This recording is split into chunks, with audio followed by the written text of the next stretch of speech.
Bonjour à tous. Aujourd'hui nous allons nous intéresser à Sido, qui est un roman de Colette paru en 1929. Nous allons ensuite faire des comparaisons entre Sido et Vipère au point d'Hervé Bazin.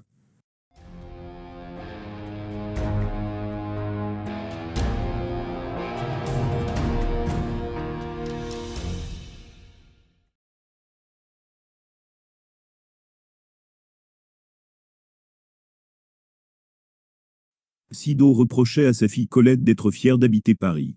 Au même moment, est passé dans la rue Mademoiselle Thévenin, qui promenait sa cousine parisienne et caissière. Sido préférait la province à Paris, ce qui ne l'empêchait pas tous les 2 ans de faire des emplettes dans la capitale, et de les rapporter à la maison.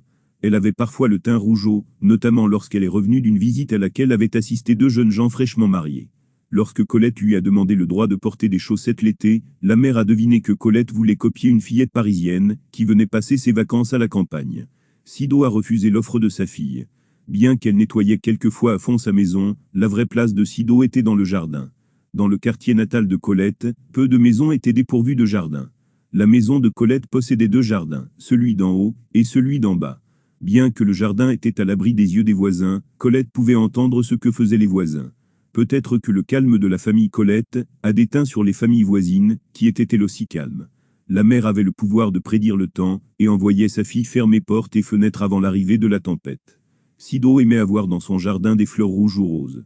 Elle surveillait les points cardinaux, et en particulier, l'Est qui était plus traître que les autres. Sido semblait passer des pactes avec les points cardinaux, et avec les éléments. Car Colette aimait l'aube, sa mère la réveillait tôt, afin que sa fille se trouve dans la nature au moment du lever du soleil. Sido appelait Colette beauté ou joyau tout en or, bien que d'après ses photographies d'enfance, Colette ne soit pas d'accord avec cela. Quand elle était enfant, Colette imaginait que la maison se trouvait au centre de tout, et que sa mère contrôlait tous les secteurs. De son jardin, Sido demandait à ses voisins sans les voir s'ils avaient vu sa chatte, ou si quelqu'un voulait de ses fleurs. On lui répondait de la même façon. Sido savait prédire le temps qu'il allait faire grâce à de menus détails. Pour cela, elle se servait du son de la pluie tombant au loin, de grains d'avoine cousus sur du carton, du nombre de robes sur les oignons, ou encore du comportement des animaux. Dans un coin du jardin, rien ne semblait pousser. Sido expliquait à sa fille qu'il y avait des choses de plantées, dont le nom se trouvait sur les fiches de bois. Cependant, un nom manquait. Colette a proposé de gratter la terre, afin de savoir ce qu'il y avait, mais la mère n'a pas voulu, car cela risquait de détruire une possible future plante. Mère et fille savaient déjà que Colette allait tout de même creuser. Sido refusait de donner des fleurs à un enterrement, à une tombe, ou pour les reposoirs de la fête-Dieu. Cependant, elle a donné une rose à un jeune enfant qui l'a détruite. Après avoir posé un bouquet béni devant l'autel de la Vierge, Colette est revenue avec un bouquet béni, mais pour sa mère, le bouquet avait déjà été béni. Sido a grandi dans Lyon, puis a vécu en Belgique, où habitaient ses 2 frères, puis elle est revenue vivre dans Lyon. Elle s'est mariée 2 fois. Colette se rappelle que sa mère avait mis un épouvantail dans un cerisier, afin d'empêcher les merles de manger les cerises. Quelques jours plus tard, Sido était en admiration devant un merle qui mangeait ses cerises. Sido a raconté à sa fille qu'elle a vu de la neige au mois de juillet, et qu'elle a assisté à une pluie de grenouilles. La mère adressait parfois des critiques à sa fille, mais elle reprenait rapidement sa douceur. Colette a voulu se rendre à l'extérieur et Sido lui a dit de ne pas aller loin, car elle savait qu'il était tard, puisqu'elle était capable de savoir l'heure grâce au soleil, ou à l'odeur du tabac. Elle a envoyé sa fille chez Adrienne, afin de lui rendre une revue, et pour lui apporter des fleurs. Colette ne s'est pas rendue chez une malade comme le lui avait dit sa mère. Elle s'est rendue chez Adrienne. Quand elles étaient plus jeunes, Sido et Adrienne se sont échangés leur bébé, ce qui fait qu'Adrienne a allaité Colette. Car Colette est restée trop longtemps chez cette femme, sa mère l'a appelée. Sido a été jalouse du temps trop long que sa fille a passé chez Adrienne. Quand Colette a eu 12 ans, des changements ont fait que Sido était moins à son jardin et à sa dernière fille. Colette aurait voulu illustrer ce livre avec des photos de sa mère, mais, pour cela, il aurait fallu une photo montrant sa mère dans le jardin. Colette dit avoir peu connu son père appelé le capitaine Jules-Joseph Colette, car elle était trop accaparée par sa mère. Sido a, elle aussi, mal connu son mari. Le capitaine Colette a aimé sa femme, mais il a causé sa ruine. Le père n'avait qu'une seule jambe, mais cela ne l'handicapait pas, quand il nageait avec des rivaux. Il ne s'intéressait pas en apparence à ses enfants. Les 2 premiers enfants de sa femme issue d'un premier mariage l'ont gêné. C'est à Colette qu'il a accordé le plus d'importance. Il lui lisait de la prose qu'il avait écrite, et demandait le jugement de sa fille. Les 4 enfants ont gêné le capitaine. Il aimait encore Sido bien qu'il ait passé l'âge de l'amour. Colette se souvient mal de son père, mais elle a tiré de lui certaines caractéristiques telles que la manière de placer son pouce, ou d'avoir des colères. Elle se souvient qu'un jour, sa demi-sœur Juliette mal mariée avait avalé des médicaments. Le capitaine a menacé de mort le mari de Juliette, qui était aussi docteur s'il ne sauvait pas Juliette. Car le père chantait, Sido le croyait joyeux. Colette sait que ce n'est pas le cas, car elle siffle quand elle est triste. Les chants ont pour but de ne pas provoquer de la pitié. Le père chantait alors qu'une personne avait refusé de lui payer le fermage et qu'il avait contracté un prêt avec un fort pourcentage. Colette comprend le comportement de son père en comprenant son comportement dans le passé. Lors de la guerre d'Italie en 1859, la jambe du colonel a été arrachée. Il a demandé à ce qu'on le mette sur la place sous le drapeau. Il n'a pas mis au courant sa famille des faits intervenus durant la guerre. Ce n'est qu'après sa mort, et en lisant des lettres, que Colette en a appris plus sur son père. Le capitaine n'était pas chez lui à la campagne, et était attiré par la politique. Cherchant à plaire à sa famille, et à satisfaire son besoin urbain, il emmenait en voiture sa famille à une partie de campagne le dimanche. Cette activité plaisait au père, la mère était satisfaite d'être au milieu de sa famille, mais cela ne plaisait pas aux enfants qui s'ennuyaient. Sido a regretté de n'avoir rien à donner à un loup amaigri, qui suivait la voiture à une certaine distance. Le père connaissait les animaux dans les livres, mais était incapable de les reconnaître dans la vraie vie. Les deux frères avaient l'habitude de partir à pied de la partie campagne, afin de revenir chez eux. Le père, Sido, et Colette rentraient en voiture. Lorsque le père demandait au chien de monter dans la voiture, il n'en faisait rien. Lorsque Sido lui demandait, l'animal montait. Colette s'est rendu compte bien après les événements que son père portait en lui la tristesse des amputés. Sa famille l'avait connu toujours unijambiste, et n'a pas eu conscience de son infirmité. Sa famille ne savait pas qu'autrefois, le colonel avait vécu une vie aventureuse. Un jour, le père est revenu de Paris l'œil voilé, car un chancelier de la Légion d'honneur avait remplacé son ruban rouge par une rosette. Le père chantait des chants grivois, que reprenait parfois Sido. La mère était gênée par les chants que pouvait entendre Colette, mais le père disait que ça n'avait pas d'importance. Colette n'a jamais surpris ses parents s'embrasser avec abandon.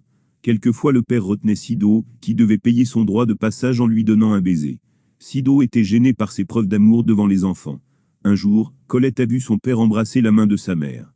Le père avait peur de voir Sido mourir avant lui, et Sido se rendait compte qu'il ne fallait pas qu'elle meure avant lui, car elle craignait que son mari mette fin à ses jours et se rate. Lorsque Sido était agacée par l'air que prenait son mari quand elle était malade, elle l'envoyait faire des courses. Sido guérissait de ses maladies, et a survécu à 2 ablations des seins. Quand elle s'étranglait avec une arête, le capitaine se mettait en colère. En réalité, il avait peur. Colette est allée voir Madame B, qui faisait commerce avec les esprits. Madame B lui a dit qu'un esprit se trouvait derrière Colette. Il s'agissait de son demi-frère, qui s'occupait d'elle, car Colette était ce qu'il aurait voulu être sur Terre. Par contre, Madame B n'a pas vu Sido près de Colette. Elle a expliqué que Sido était peut-être en train de surveiller son frère. Le père avait divers livres dans sa bibliothèque portant divers titres. Ce n'est qu'après la mort du père, que le frère aîné a montré à Colette que les livres n'étaient pas remplis, et ne comportaient que des pages blanches. Les feuilles ont été utilisées pour divers usages tels que des ordonnances, pour couvrir des pots de confiture, ou, encore pour les débuts littéraires de Colette. Sido qualifiait ses 2 fils Achille et Léopold de sauvages. Elle ne savait pas quoi faire d'eux. Un des 2 frères est mort au moment du récit. Si Colette veut se souvenir d'eux durant leur enfance, elle doit faire appel au récit de sa mère et à ses propres souvenirs. Le frère cadet fait quelquefois des apparitions étranges chez elle. Quand il était petit, Léo suivait les musiciens mendiants, puis revenait à la maison et jouait les airs qu'il avait entendus. Léo était inoffensif. Son seul défaut était de disparaître inopinément. Plusieurs soirs de suite, Léo a exigé 2 sous de pruneaux et 2 sous de noisettes.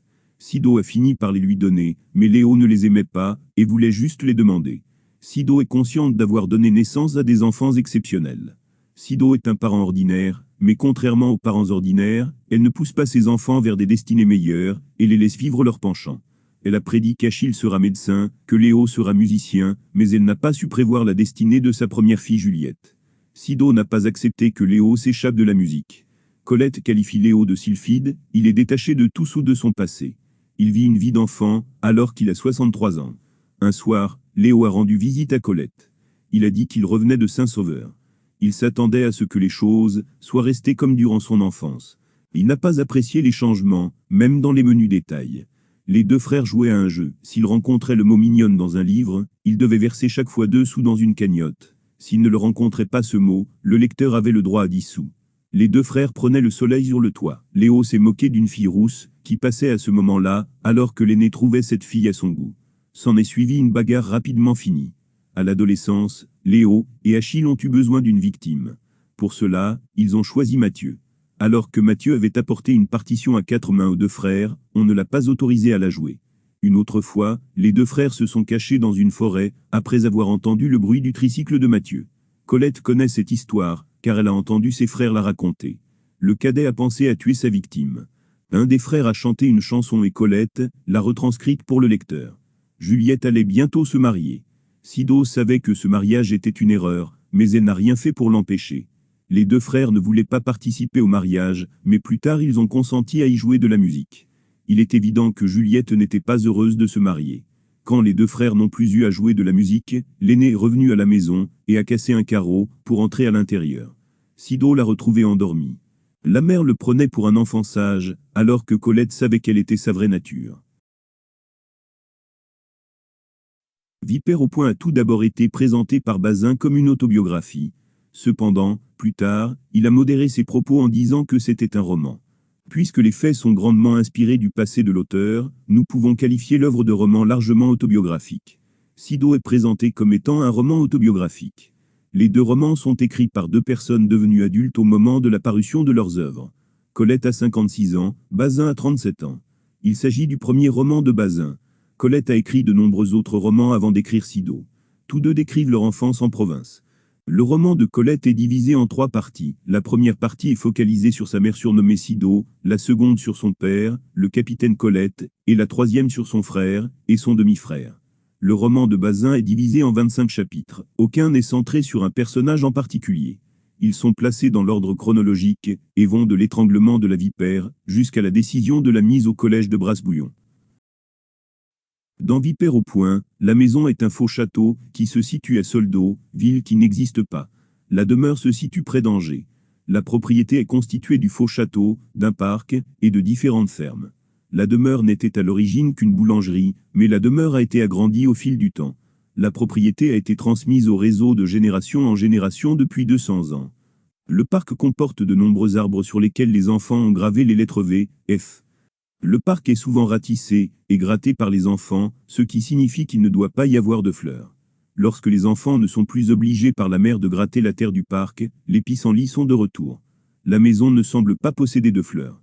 Au début du roman, nous savons qu'il y a des chevaux, mais ceux-ci meurent mystérieusement et sont remplacés par une voiture. Aucun animal de compagnie est décrit. Lorsque les animaux apparaissent, ils sont soit chassés, soit pêchés, soit tués comme le sont la vipère ou le martin pêcheur. Les personnages s'en vont peu de la propriété à part, lorsque Folcoche se rend à l'hôpital, lorsque Brasbouillon se rend à Paris, ou lorsque le père part, avec ses 2 plus grands enfants. Si Brasbouillon reste à la Bélangerie, c'est car on ne l'envoie pas au collège, et car il n'a pas d'autres endroits où aller. Bazin passe son temps à dire du mal de la région de son enfance. La maison d'enfance de Colette se situe à Saint-Sauveur dans l'Yonne. L'habitation comporte 2 jardins. La maison n'est pas isolée, mais est proche d'autres maisons. Les jardins sont entretenus par Sido, qui y fait pousser toutes sortes de fleurs. Elle a une préférence pour les fleurs roses ou rouges. Les jardins possèdent aussi des arbres tels que le cerisier ou le noyer. Les animaux sont les rois. Le roman parle de chattes, de juments et de merles. Sido a une approche très douce des animaux. Elle leur parle, afin de les rassurer, et les laisse faire ce qu'ils veulent. Colette est libre de partir, et de revenir à la maison.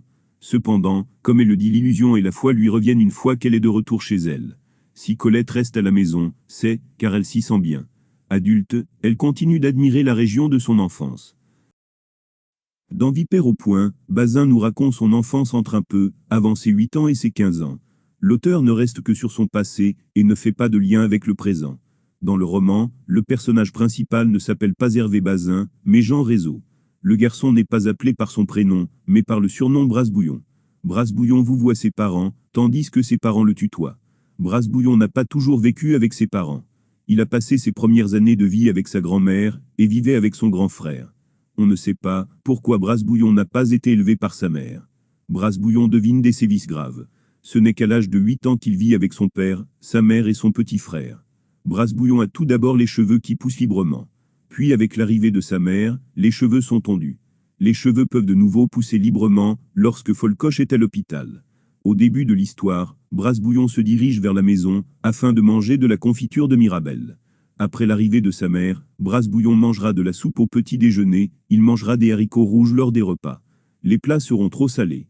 Le beurre est réservé au père. Brasse-Bouillon portera longtemps des culottes courtes, ce qui sera un signe de honte pour lui, car il pense avoir passé l'âge de porter cet habit. Brasse-Bouillon se lève tôt, à 5 heures du matin, car il est obligé de le faire. Son père et surtout sa mère lui ont défini un emploi du temps strict. Brasse-Bouillon entend des chansons paillardes, chantées par son père lors de la partie de chasse. Le destin de Brasse-Bouillon est prédit comme quelque chose d'exceptionnel. Folcoche, elle-même dit que Brasse-Bouillon a été l'objet d'une grande grâce. Brasse-Bouillon ressemble à sa mère. Folcoche dira que Brasse-Bouillon est le fils qui lui ressemble le plus. Folcoche possède le pouvoir de deviner ses fils et Brasse-Bouillon a le pouvoir de deviner sa mère. Brasse-Bouillon passe son temps à se placer contre sa mère. Il cherche à soutenir le regard de sa mère lors des pistoletades, il tente par 2 fois de la tuer, il grave des VF sur les arbres. Le roman que Bazin écrit est une manière de régler ses comptes avec sa mère, compte qu'il n'a toujours pas réglé des années après la séparation. Sans le vouloir, Brasse-Bouillon est devenu comme sa mère, puisque celle-ci a déteint sur lui. Il écrit que Folcoche a elle-même forgé l'arme qui la criblera de coups.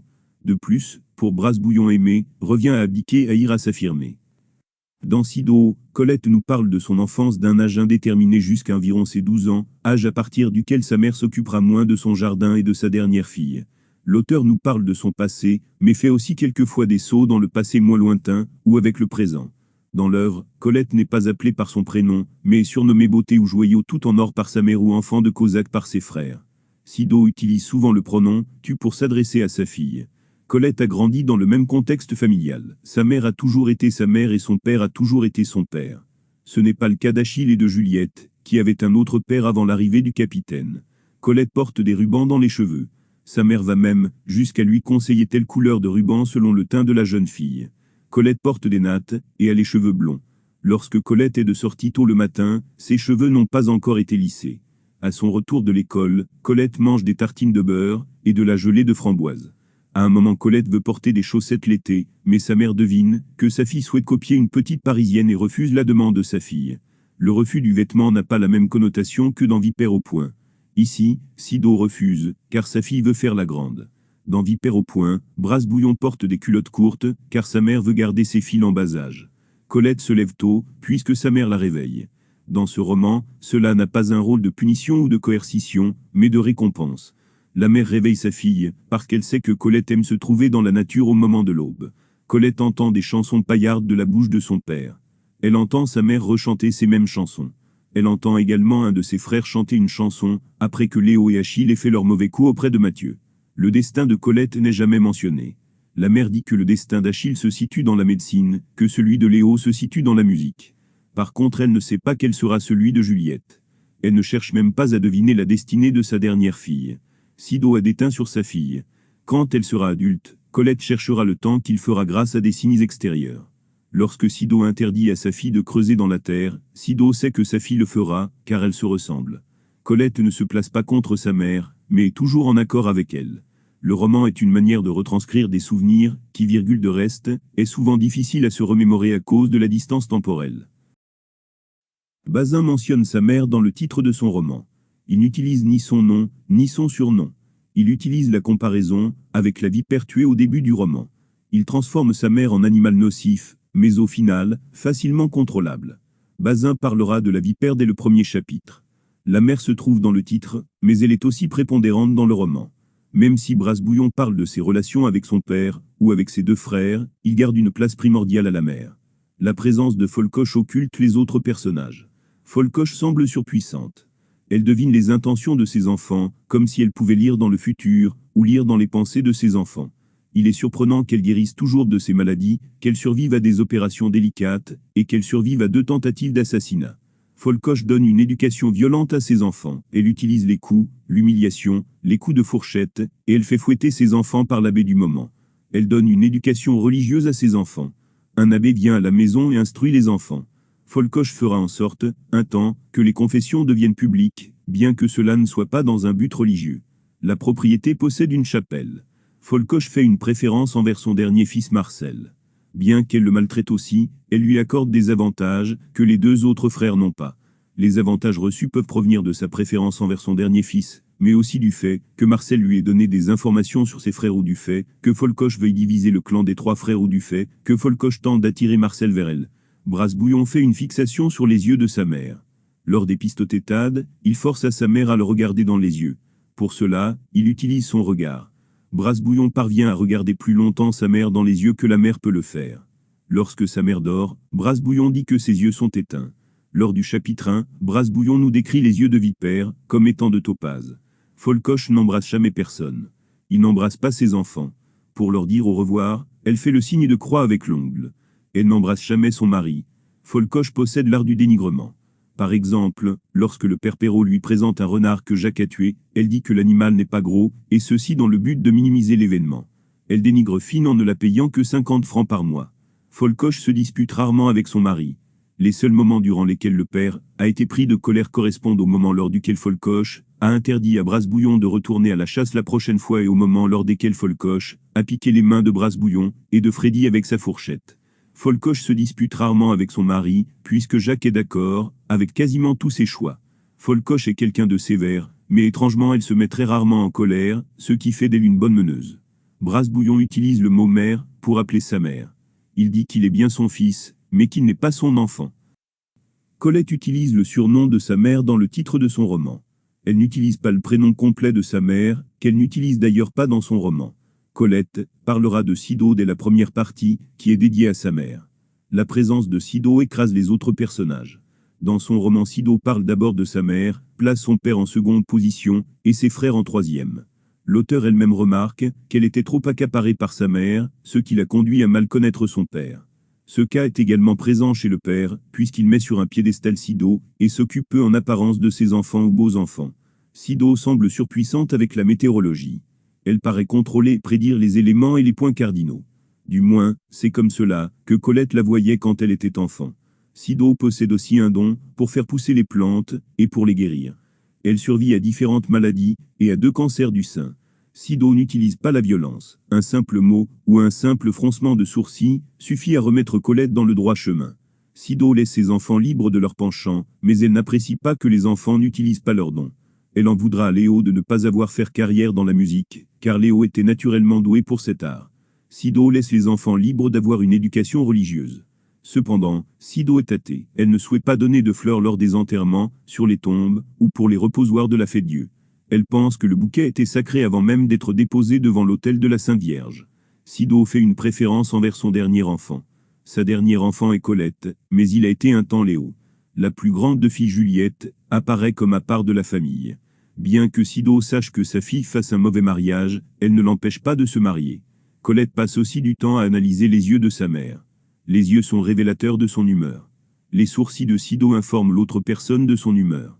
D'un simple froncement de sourcils, Colette comprend que sa mère n'est pas contente d'elle. Sido embrasse sa fille.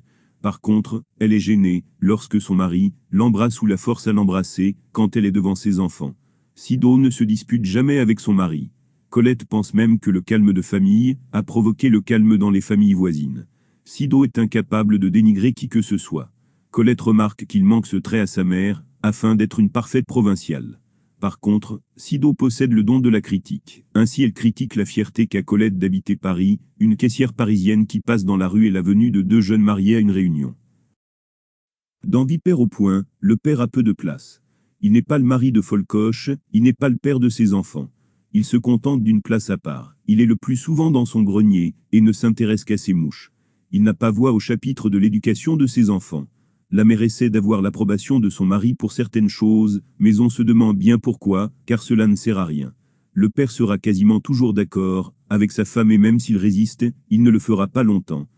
Peut-être Folcoche le fait-elle, afin d'avoir un semblant d'autorité, ou pour que ses enfants se soumettent plus facilement. Lorsque Brasse-Bouillon parle à sa mère de la découverte de la supercherie du portefeuille, la mère fait comprendre qu'elle n'aura aucun mal à convaincre le père d'envoyer ses fils à l'école. Jacques est occulté par la mère qui dirige la maison et la famille à sa place. Jacques est aussi occulté par ses enfants, parce que Folcoche les occupe entièrement. Les 3 frères ont peu de relations avec leur père. Ils le savent faible. Comme Jacques Rézeau sait que sa faiblesse est anormale, il tente auprès des plus vignecs de passer pour un fort. Jacques ne sert qu'à lever les punitions. Les seules fois où il rentre en contact avec ses fils, c'est lorsqu'il leur donne des cours. Ces cours ne sont pas appropriés pour des enfants, car le niveau est trop encyclopédique, et trop pointu pour eux. Ce n'est pas le père qui donne des cours aux enfants, mais un abbé. Par ailleurs, le savoir de Jacques est stérile, puisqu'il se contente d'accumuler les connaissances, mais est incapable de réflexion. Son savoir est également improductif, puisque Jacques n'est plus professeur. Ses recherches sur les mouches sont elles aussi stériles, puisque cette branche intéresse peu de monde, et que l'on n'aperçoit jamais les fruits de ce travail de recherche. Lorsque le père invite à la bellangerie quelques autres entomologistes, ces individus ne sont pas spécialisés dans la même spécialité que lui. Jacques ne donne aucun signe d'amour à sa femme. Il est écrit qu'il a épousé Folcoche, car ses parents l'ont voulu. Il est le premier mari de Folcoche. Le mariage a été réalité à cause de l'argent. Il est fort à parier que Jacques n'est pas le père de Marcel. Le père montre quelques signes d'affection à ses enfants. Il embrasse Brasbouillon, après qu'il ait remarqué que sa mère ne se ressemble pas quand elle dort. Il donne les prénoms de ses fils à des nouvelles espèces de mouches. Le père se met rarement en colère. Les seules fois où il a été son, lorsque Folcoche a interdit à Brasbouillon de retourner à la chasse, parce qu'il aurait détourné l'attention de son père, et lorsque Folcoche a piqué ses deux plus grands fils avec une fourchette. Jacques est mécontent, lorsque Brasbouillon a laissé Freddy porter seul le poids d'une punition qu'ils auraient dû supporter au moins à deux. Cependant, c'est l'hôpital qui se moque de la charité. Pour rappel, Jacques n'a rien dit, lorsqu'il a vu que Brasbouillon était couvert de bleu, car sa mère s'était acharnée dessus. Brasbouillon connaît mal son père. Ainsi, chez les Pluvignec, Brasbouillon apprend que la faiblesse de son père est en réalité un sacrifice à l'esprit de famille. Dans Sido, le père a également peu de place. Presque toute la place est prise, ou a été donnée à Sido. Le père, en donnant une grande place à Sido, se donne peu de place. Colette, en donnant une grande place à sa mère, donne en conséquent peu de place à son père. Colette avoue avoir mal connu son père. Tout d'abord, elle n'avait pas toutes les informations à disposition.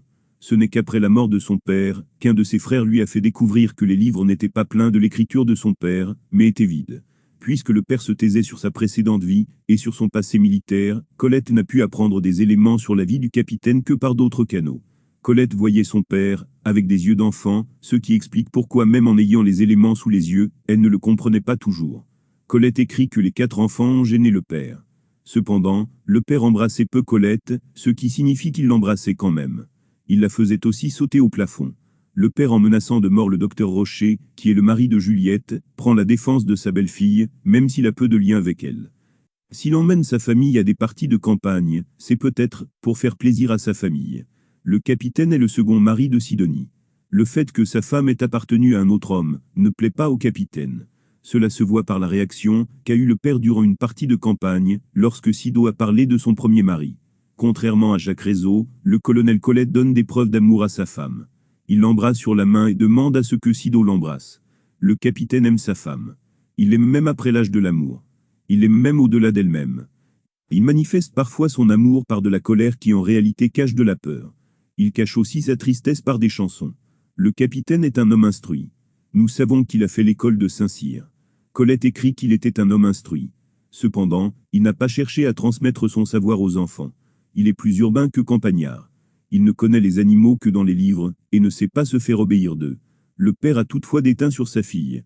Colette essaie de recréer le même regard qu'avait son père, elle a ses colères, et elle place son pouce de la même manière. Son métier d'écrivain a peut-être un lien avec les livres que son père n'a pas écrits. Le nom d'écrivain de Colette est son nom de famille, mais c'est avant tout le nom de son père. Dans Vipère au point, Brasbouillon a 2 frères, Freddy qui est l'aîné et Cropette qui est le benjamin. Brasbouillon est le leader de ses frères. Cropette est une balance et Freddy est trop mou pour se positionner en tant que chef. Brasbouillon est plus proche de Freddy, à qui il confie une partie des vivres, et avec qui il parle des femmes. Même si Freddy est une chiffre molle, il ne balance pas son frère. Brasbouillon gouverne ses frères, et se sent étranger à eux après être parti chez les Pluvignec, car il est allé plus loin qu'eux. Il est le premier à avoir une aventure amoureuse. Brasbouillon a toujours grandi auprès de Freddy. Les 2 grands frères ont un temps été coupés de leur petit frère, puisqu'ils vivaient avec ses parents en Chine. Dans Sido, Colette a un frère nommé Léo, un demi-frère nommé Achille, et une demi-sœur qui s'appelle Juliette. Colette vit avec ses 2 frères, Léo et Achille. Cependant, elle n'est pas incluse dans leur clan. Les 2 frères sont soudés, et sont appelés les sauvages Barcido. Au jeu des livres, Colette n'est pas incorporée, bien qu'elle aurait voulu l'être. Alors que les 2 frères sont sur le toit, Colette a une place à part sur une dalle fraîche. Des parties de campagne, les 2 frères rentrent à pied, tandis que Colette rentre en voiture avec ses parents. Elle est surnommée enfant de Cosaque par ses 2 frères. Un des frères mourra avant l'autre. Plus tard, Colette recevra des visites énigmatiques de Léo. Elle n'aura plus ce rôle à part. Juliette existe et pourtant, elle ne paraît pas faire partie de la famille. Elle semble désavantagée, mais on ne sait pas au sujet de quoi, et pourquoi dans le texte. Il pourrait s'agir d'une histoire d'argent. Seul l'aîné montre sa préférence pour les femmes en défendant une fille rousse injuriée par son frère.